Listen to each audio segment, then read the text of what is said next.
For the next few weeks, I'll be exploring among the Rocky Mountains, and the environment out here is drastically different than the environment of my home, and being out here requires some major adjusting and adaptation in order to continue to thrive.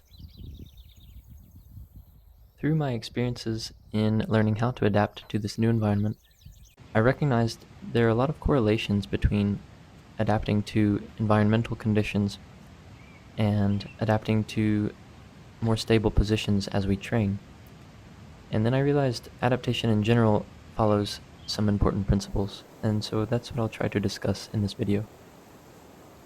The first major factor to consider is that of elevation or altitude.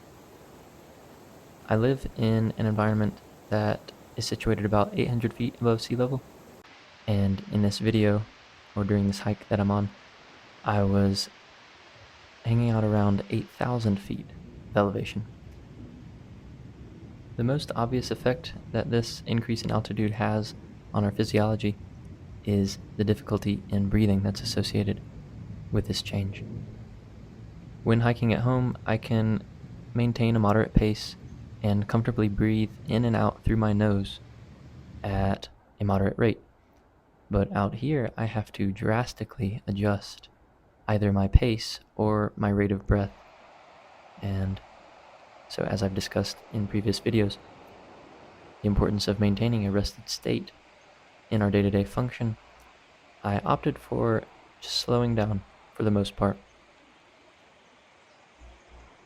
This does not mean that we have to permanently adjust to a different pace just because we're in a new environment, because our bodies, thankfully, are quite capable of adapting if we facilitate the process.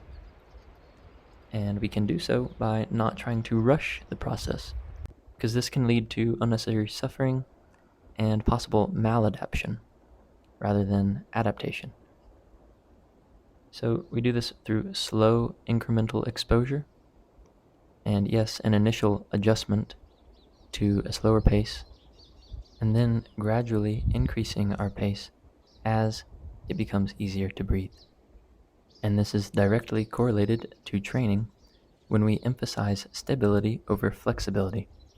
At first, our range of motion is quite limited if we maintain stability as a priority, but we can gradually, incrementally improve our range of motion as we maintain stability throughout the movement. So I'm starting out in this subalpine environment in preparation for higher altitudes to come.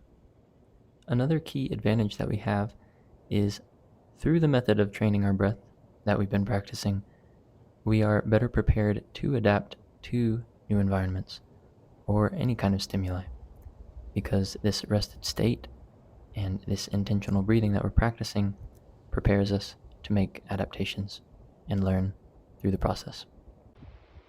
We have the potential to adapt to nearly any condition that we choose if we are willing to practice patience and diligence through the process. The process of adaptation is a learning and growing experience.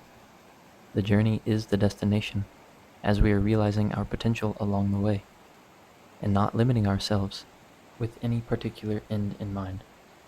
So slow down and see how far you can go.